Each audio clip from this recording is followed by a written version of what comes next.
Bonjour à tous, on se retrouve pour la troisième vidéo du mois et c'est la vidéo procédure. Et oui, il faut que vous soyez rodés pour la campagne déclarative qui arrive parce que je sais que chaque année, entre les mois d'avril et juin, vous avez ce petit truc dans la tête qui vous fait pas sentir très bien parce que vous savez que vous allez devoir vous connecter sur le seul site internet où on vous a donné des identifiants alors même que vous les avez jamais demandés. Il s'agit bien du site www.impôts.gouv.fr. Et puisque vous voulez en finir avec cette corvée annuelle, vous vous connectez quelques heures avant la fin du délai, lorsque le site est saturé bien entendu, et vous validez.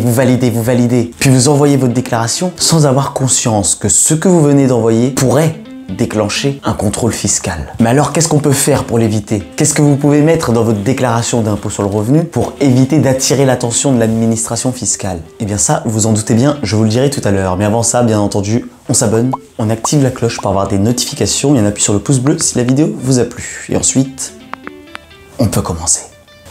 Générique.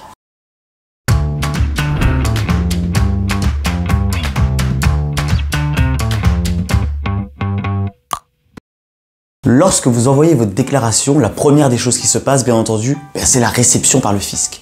Les inspecteurs, agents ou contrôleurs des impôts vont tout d'abord vérifier que les éléments de votre déclaration reflètent bien la réalité. Mais ce qui va nous intéresser, nous, c'est le contrôle sur pièce que peut faire l'inspecteur des impôts. Ce contrôle consiste pour l'inspecteur à regarder la déclaration qui est déposée et à comparer sa cohérence par rapport aux éléments qu'il détient par ailleurs en ce qui concerne vos revenus, votre patrimoine, ou que sais-je d'autre. Par exemple, quelque chose de tout simple. Vos salaires sont déclarés par votre entreprise et figurent automatiquement dans votre déclaration d'impôt sur le revenu. Si vous modifiez le montant de vos salaires, ça risque d'alerter l'administration. Donc, ça peut se justifier, mais il faut dans ce cas-là garder les justificatifs. Mais attention, le contrôle sur pièce n'est pas systématique pour tout le monde.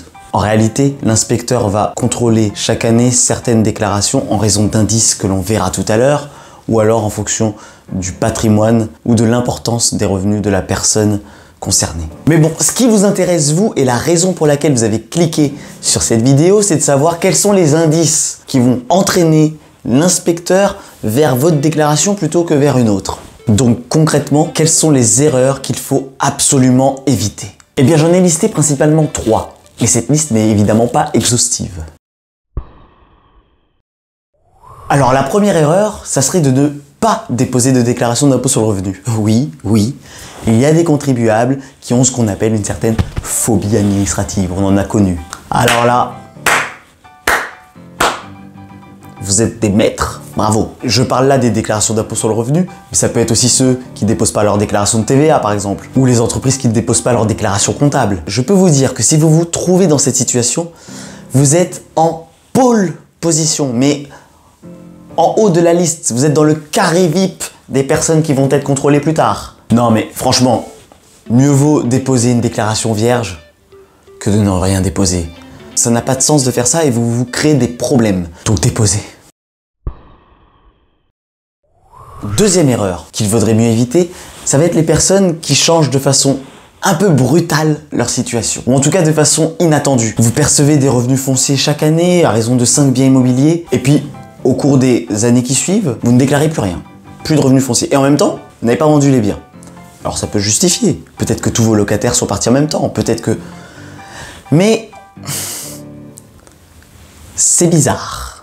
Il est fort possible que vous ayez une demande de renseignement ou une demande d'éclaircissement et de justification dans ce cas-là. Ou alors, ça peut être le fait d'ajouter des personnes à charge de votre foyer fiscal. Peut-être venez-vous de découvrir une paternité ancienne, ignorée. Ah bah, ce qui peut justifier qu'on fasse un +3 d'une déclaration. Pourquoi pas? Mais encore une fois, il faudra le justifier. Donc voilà, c'est toutes ces petites choses qui vont attirer l'attention, attirer le regard de l'administration fiscale sur votre déclaration. Parce que plus une déclaration est cohérente par rapport aux années antérieures, et moins le risque est grand.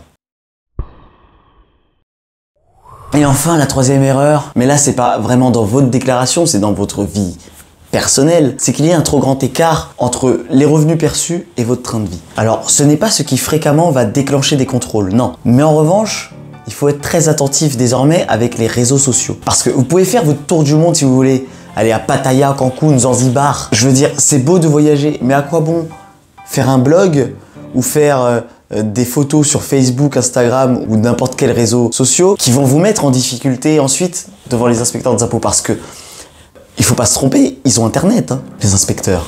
Même avec la 3G aujourd'hui, on peut avoir accès à votre blog. Donc voilà, retenez bien qu'il vaut mieux que votre déclaration reflète votre train de vie et que votre déclaration soit cohérente par rapport à ce qu'elle a été les années antérieures. Si vous faites ça, déjà, sur 65 millions d'habitants, il y a des chances qu'on ne pense jamais à vous. Si vous avez des questions, n'hésitez pas à vous abonner et à écrire en commentaire ce que vous voulez me demander. En règle générale, j'essaie d'y répondre. Et puis je peux vous dire à la semaine prochaine pour une nouvelle vidéo. À bientôt.